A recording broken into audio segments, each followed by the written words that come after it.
So these are the top 5 states using the filters pane to create our top N. We're going to see how to do that using DAX now, of which we will have to use the top N function. So let me just increase the size here for one so that we can see what those top 5 states are. So let me take this to 15, and they are California, New York, Texas, Washington, and Pennsylvania.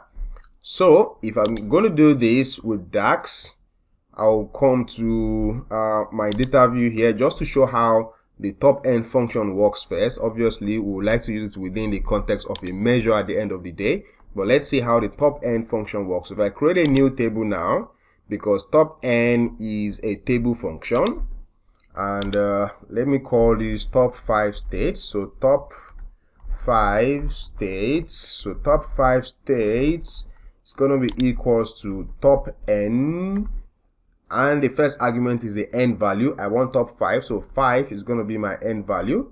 The second argument is the table. So since I want states, I want my states. So my states is in my location table, but let's go and grab a list of all my states. So that's all of my location states. So that's my table.